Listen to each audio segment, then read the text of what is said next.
اونٹ کا 7واں حصہ خریدنے میں شریک ہے. 2 بھائی ہیں, دونوں بھائیوں نے ایک بکرا خریدا قربانی کرنے کے لیے, یا اونٹ کا 7واں حصے میں حصہ لیا قربانی کرنے کے لیے, یا گائے کے 7ویں حصے میں شریک ہوئے قربانی کرنے کے لیے. تو یہ ایک بکری یا گائے اور اونٹ کا 7واں حصہ دونوں کی طرف سے ہو سکتا ہے؟ ہاں نہیں ہو سکتا. ان دونوں میں سے کسی ایک کی طرف سے ہوگا. ٹھیک ہے, دونوں آدمی شریک ہیں, لیکن آپس میں اتفاق کر لے کہ بھائی آدھا پیسہ ہم دیں گے, آدھا پیسہ تم دو گے, لیکن یہ قربانی تمہاری طرف سے ہوگی, ایک بکرا تمہاری طرف سے ہوگی. یا دونوں اس بات پر اتفاق کر لیں کہ ہم دونوں اس جانور کو خریدیں گے اور قربانی فلاں کے نام سے, تو خریدنے میں شریک ہو سکتے ہیں, لیکن ایک بکرے کو 2 آدمیوں کی جانب سے مستقل طور پر قربانی دیتے ہوئے یہ صحیح نہیں. اسی طرح اونٹ اور گائے کے بھی مسئلہ ہے. اونٹ, گائے اور بکرے میں سے قربانی کے جانور کا تنی ہونا ضروری ہے. قربانی کے جانور کا تنی ہونا ضروری ہے. سنی سے مراد جس کے سامنے کے دانت گر گئے ہوں, سنی کہا جاتا ہے, یا مسنہ کہا جاتا ہے جس کے سامنے کے دونوں دانت گر گئے ہوں. اور اللہ کے رسول اکرم صلی اللہ علیہ وسلم نے فرمایا لا تذبحوا الا مسنہ, دانت والا جانور ذبح کرو. زیادہ راجح تفسیر یہی ہے. لہذا قربانی کا جانور چاہے اونٹ ہو یا گائے ہو یا اسی طریقے سے بکرا اور بکری ہو تو دانتا ہونا چاہیے. اللہ کے رسول اکرم صلی اللہ علیہ وسلم سے اس طرح کی حدیث ثابت ہے. اور اسی طریقے سے عام طور پر اونٹ 5 سال میں یہ اگلے دانت گرا دیتا ہے, گائے عام طور پر 2 سال میں اگلے دانت گرا دیتی ہے, بکرا اکثر 1 سال میں اگلے دانت گرا دیتا ہے, لیکن اگر اگلا دانت نہیں گرا تو انتظار کر لینا ہی بہتر ہے. البتہ اگر بھیڑ ہے تو 6 مہینہ کا اگر بکرا ہے تو اسے بھی ذبح کر سکتے ہیں. بھیڑ کو 6 مہینے کا ہے تب بھی اسے ذبح کر سکتے ہیں, جسے عربی میں جزاء بولتے ہیں. اور جزاء کی قربانی 6 مہینے کا اگر ہے تو جائز ہے, بخاری شریف اور مسلم شریف کی روایت سے. اور باقی جانوروں میں دانتا ہونا بہتر اور مناسب اور افضل ہے, بلکہ روایتیں اسی کی تائید کرتی ہیں. افضل اور بہتر یہ ہے کہ قربانی کے لیے ایسا جانور انتخاب کیا جائے, ایسا جانور چنا جائے جو عیب دار نہ ہو اور موٹا تگڑا صاف ستھرا ہو. عیب دار نہ ہو اور موٹا تگڑا صاف ستھرا ہو.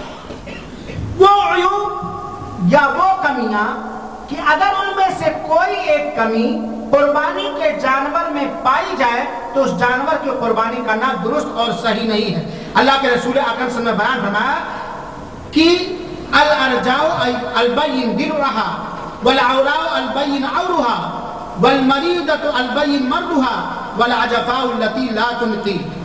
قربانی کے جانور چننے کے وقت یا خریدتے وقت 4 چیزوں سے بچو. وہ لنگڑا جس کا لنگڑا پن ظاہر ہو, وہ ایسا جانور جس کا لنگڑا پن ظاہر ہو اس کی قربانی کرنا صحیح نہیں ہے.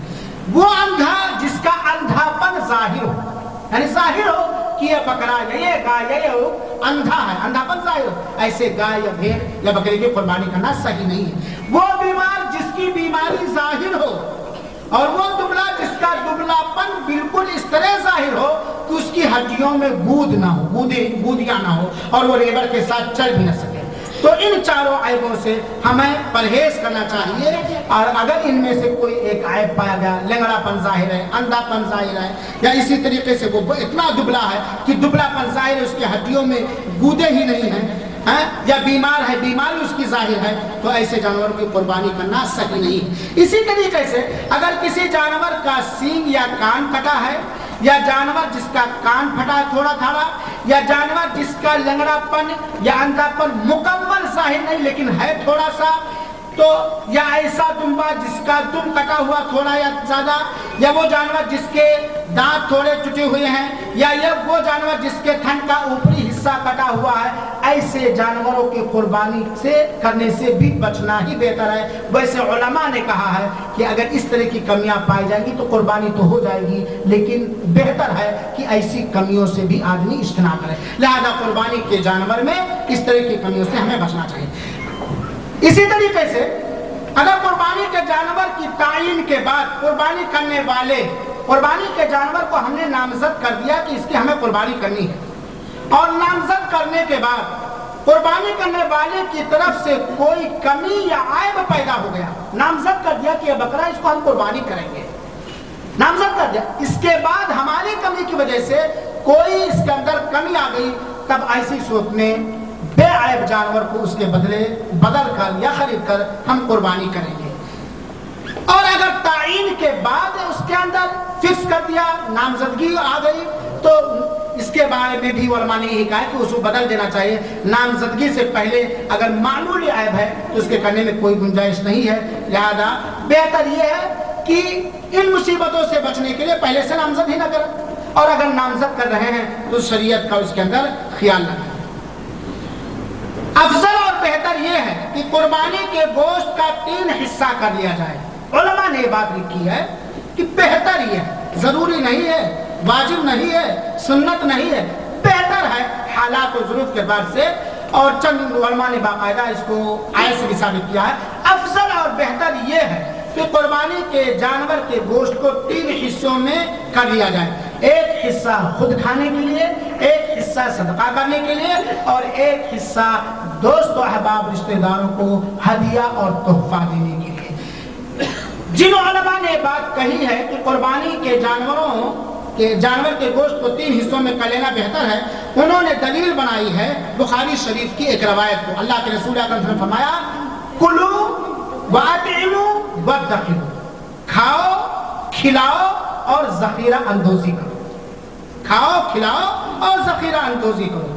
چنانچہ علماء نے لکھا ہے کہ اگر کوئی شخص ایک اوقیہ کے برابر قربانی کے جانور میں سے فقیر و مسکین یا رشتہ داروں کو دے دیا، باقی پورا کھا لیا تو کوئی حرج نہیں، یعنی اندازے کے حساب سے کلو، آدھ کلو، 1.5 کلو، 2 کلو اگر اس میں سے دے دیا، باقی پورا کھا لیا تو ذرا برابر گنہگار نہیں ہوگا۔